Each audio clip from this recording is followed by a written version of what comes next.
Hello everyone, this is doctor Vikas Kumar. एक बार फिर आपका बहुत बहुत तहे दिल से स्वागत टू दिस सेशन। और आज जो ये हेडिंग भी आप देख रहे हैं ना, practice questions for Punjab competitive exams, ये वेरियस कंपेटिटिव एग्जाम्स को टारगेट करने के लिए हमने इस तरह की चीज़ आपके सामने लेकर आए हैं। और इसका पर्पस क्या है? इसका पर्पस ये है कि जो चीज़ें अभी तक हम सीखते आ रहे हैं उसमें से कुछ की प्रैक्टिस हम आज एग्ज़ाम पॉइंट ऑफ व्यू से ही करें, एग्ज़ाम के फॉर्मेट में करें, जैसे कि एग्ज़ाम में आता है वैसे ही करें, 4 ऑप्शंस के साथ आता है वैसे ही करें, और थोड़ा इलैबोरेटेड सी प्रैक्टिस करें, यानी थोड़ी लंबी प्रैक्टिस करें। सो लेट्स बिगिन, चलते हैं जी, शुरू करते हैं। Right, the first one, directions for the next 10 questions क्या हैं? हर क्वेश्चन के नीचे एक वर्ड है जो कि कैपिटल लेटर्स में है और followed by 4 words.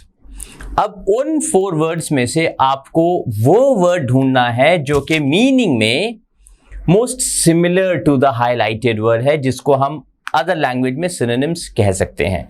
Impetus, impetus क्या होता है?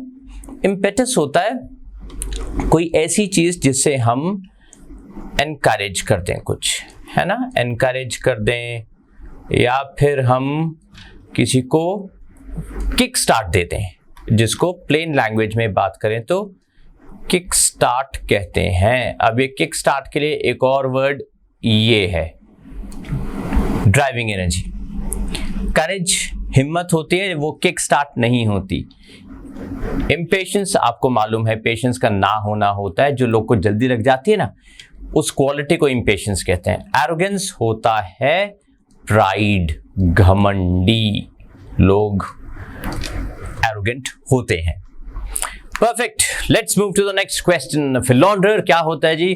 फिलॉन्डर का मतलब होता है, मैं इसका डेफिनेशन आपके सामने लिख देता हूं, a male who has many female partners, who has many female sex partners. So वो मेल्स जिनके सेक्सुअल रिलेशनशिप्स बहुत सारी फीमेल्स के साथ चलते हैं। So to a certain extent male flirt हम कह सकते हैं। वॉन्डरर जो घूमता रहे, वो डेफिनेटली इसका आंसर नहीं है। स्पेंडथ्रिफ्ट क्या होता है? जो खर्चा करे, काफी खर्चा करे, वो भी डेफिनेटली आंसर नहीं है। Next question, palpable. Palpable is something that is clear, या जो सेंस हो जाए, एब्सोल्युटली नजर ही आए, है ना, कि ये तो है ही। तो ट्रेमलिंग का मतलब होता है कांपना, right. Weak, you know the meaning of weak. Obvious आपका आंसर है। फुलिश का मतलब होता है बेवकूफ, राइट। रीपास्ट, रीपास्ट का क्या मतलब होता है? खाने से रिलेटेड है, सो ये आपका आंसर है। फॉन्ड मेमोरीज इसका आंसर नहीं है। The next word is abeyance. Abeyance क्या होता है? अबेयंस होता है सस्पेंशन। जब आप किसी को सस्पेंड कर दें, कुछ वक्त के लिए हटा दें, और अगर वो टेम्पररी है तो ये बिल्कुल नजदीक होते हैं in terms of meaning. Hatred, memory दोनों ही इसका करेक्ट सिनोनिम नहीं है। Next one, tenor. टेनर होता है जिस तरीके से आप बात कर रहे हैं, the shifts of tone in your voice. To a certain extent voice modulation में भी हम टेनर पर ध्यान देते हैं। तो ड्रिफ्ट इसका आंसर हुआ। ड्रिफ्ट क्या हुआ? ड्रिफ्ट होता है जो चेंजेस आते हैं, ऊपर गई आवाज, नीचे गई, फिर वॉल्यूम हाई हुआ, वॉल्यूम लो हुआ, कभी हम रूड हुए, फिर हम पोलाइट हुए, लाइक दैट। ओके, चलें जी, let's move to the next. Craven. Craven होता है डरपोक। सो कार्व्ड, कार्व्ड तो मतलब कार्विंग होना किसी चीज पे, राइट। कावर्डली, बहुत लोग को लगेगा कि एक कावर्ड क्यों नहीं है, कावर्ड क्यों नहीं है। Actually the most formal word for this is cowardly. तो क्रेवन भी डरपोक, कावर्डली भी डरपोक, दोनों एडजेक्टिव्स हैं, बिल्कुल सही आंसर है। आउटडेटेड मीन्स जो ऑब्सोलीट सा हो गया है, obscure means something very very difficult. Quibble, quibble का मतलब होता है रिवोल्ट करना, और रिवोल्ट करने का मतलब होता है प्रोटेस्ट करना। सो ये करेक्ट आंसर हुआ। डोमिनेंस, टू डोमिनेट समवन, किसी को डोमिनेट करना, राइट। डेप्रिवेशन, डेप्रिवेशन होता है किसी चीज की कमी, पॉसिटी, कोई चीज ना होना या कम होना। इम्प्रिजनमेंट होता है जेल हो जाना। प्राइवेशन, प्राइवेशन होता है डेप्रिवेशन, कमी किसी चीज की, पॉसिटी। सीक्रेसी, सीक्रेट मेंटेन करना, इम्प्रिजनमेंट वी डिस्कस्ड। और ये जो वर्ड प्राइवेशन आप देख रहे हैं ना, ये अक्सर इस कॉन्टेक्स्ट में भी इस्तेमाल होता है कि जब बेसिक नेसेसिटीज की चीज़ें कम हो जाती हैं, स्पेशली जैसे कि कोई अर्थक्वेक में हो गया या कोई नेचुरल कैलामिटी में हो गया। चलिए, ग्लीन, व्हाट इज ग्लीन? टू ग्रूम, क्या मतलब होता है इसका? ग्रूम मतलब इंप्रूव कर देना। Together bit by bit, थोड़ा थोड़ा करके कलेक्ट करना, कलेक्ट करना, और यही इसका आंसर भी है।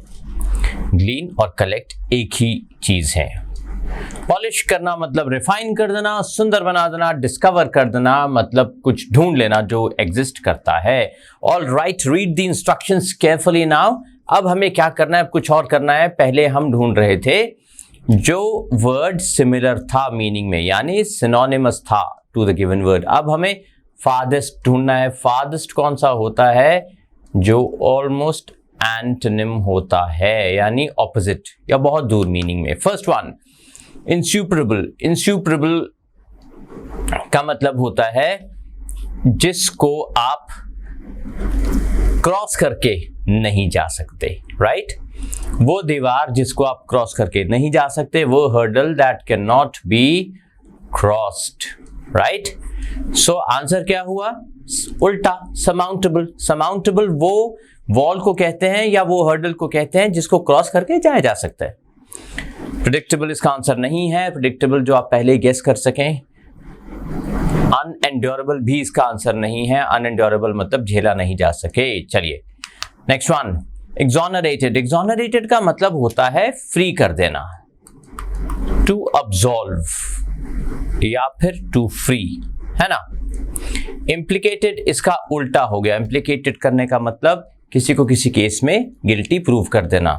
कंडेम्ड, क्रिटिसाइज दोनों नहीं है। कन्विक्टेड इसका एग्जैक्ट ऑपोजिट है।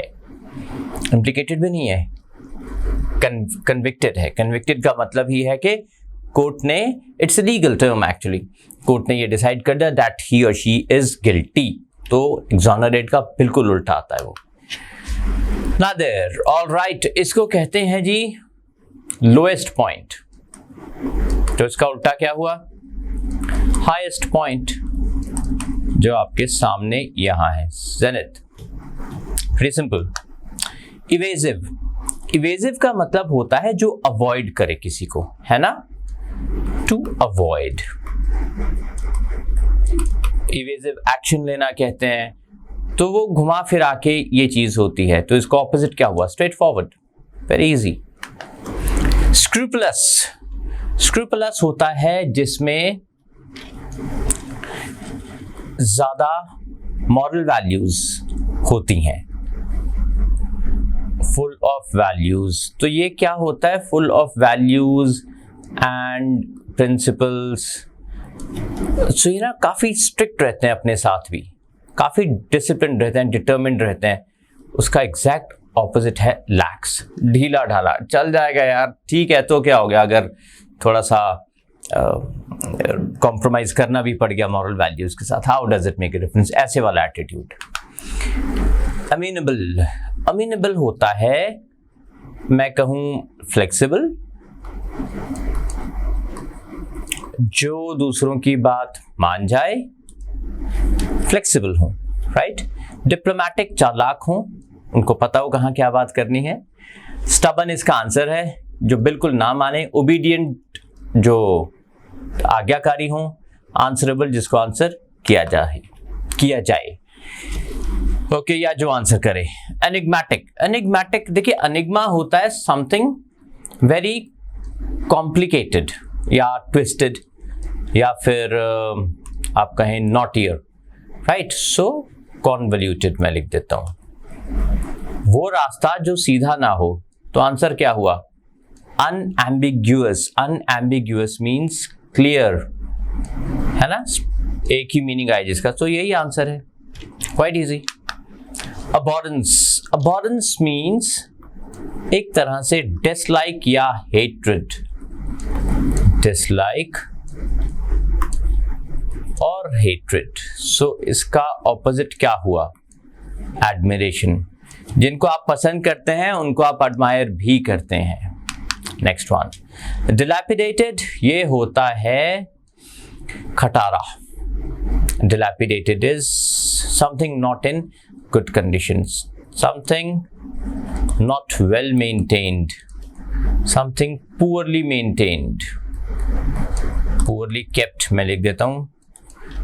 So renovated, जो recently renovate किया गया है, ये करेक्ट आंसर है। वेल फर्निश्ड नहीं, फर्निश्ड ज्यादातर क्लोज्ड स्पेसेस के लिए होता है, घर, right.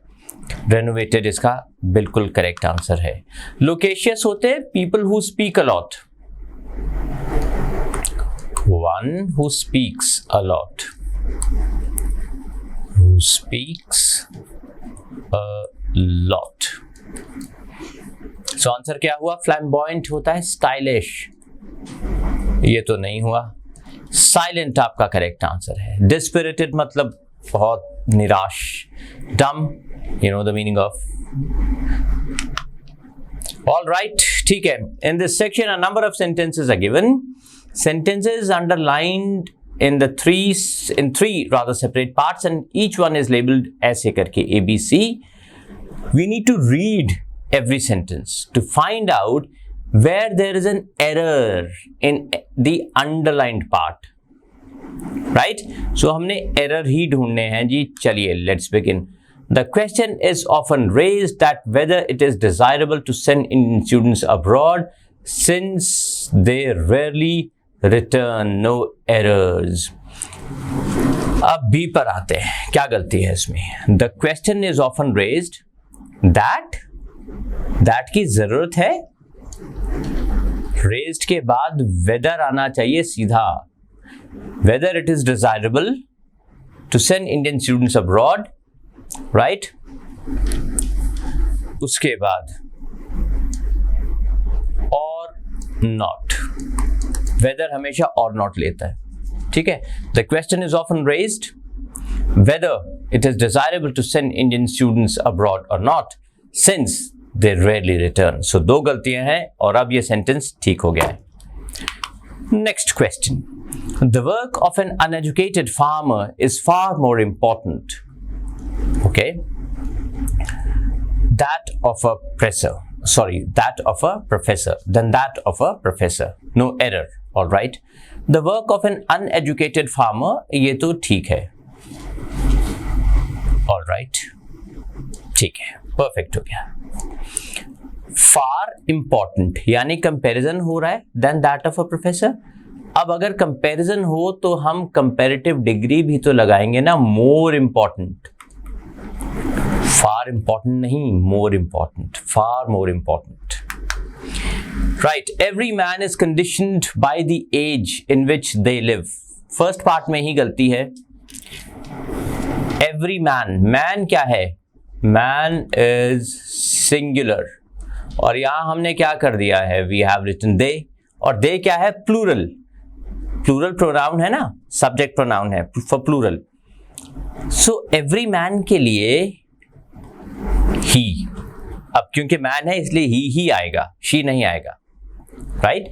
Every man is condition by the age in which he lives, अब ये एस हो जाएगा, simple.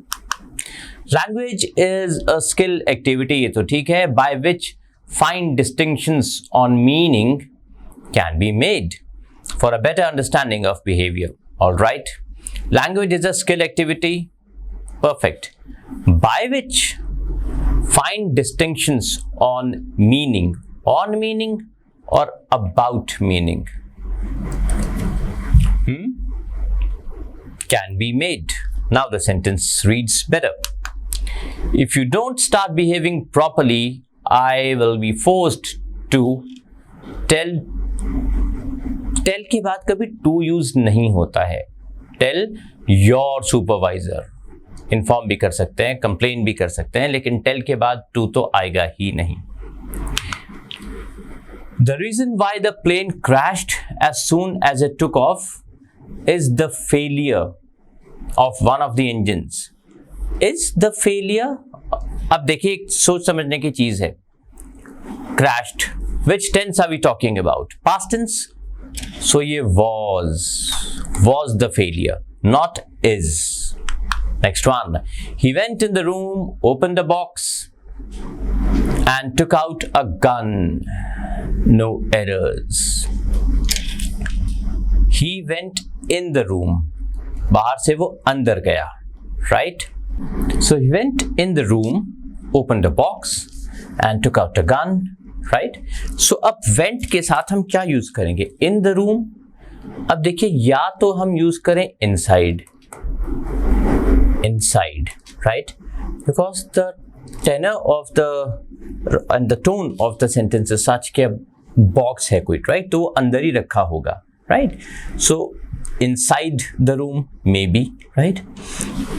Or he went to the room. वैसे inside is far better because gun कोई बिल्कुल threshold पर तो रखेगा नहीं. चलिए, thousands of people far and near started gathering outside the auditorium from early morning to pay their tributes to the departed leader. Thousands of people from far and near. अब ये sentence correct हो gaya. Nobody in their sense. Again, nobody is singular. Right? In his or her sense. अब sentence ठीक हो जाएगा. I was baffled with the instructions he gave me. Baffled with नहीं होता. Baffled होता है confused हो जाना, परेशान हो जाना. Baffled by the instructions. All right. In the following questions, some parts of the sentence have been jumbled up. अब ये jumbled sentences हैं. एक सेंटेंस के जो अलग अलग पार्ट्स हैं वो जंबल कर दिए गए हैं. हमने इनसे करेक्ट सेंटेंसेस बनाने हैं. चलिए, the first one. His favourite subject something, the secrets of life, this because science reveals. Obviously it has to begin with R. happens to be science. Favourite subject कौन सा है उनका? happens to be science. Right? So R. Now look at Q. Because Q. Why? Because science reveals. Then P. It reveals what? क्या खोलती है वो? The secrets of life and of nature. Then we have S. When men did not know in the past. Quite easy. बन गया sentence. Next one. From my plane flying over Namibia, I looked. Plane से क्या हुआ? I looked. So R, right? I looked down at a haunting sight. एक डरा देने वाली sight, right?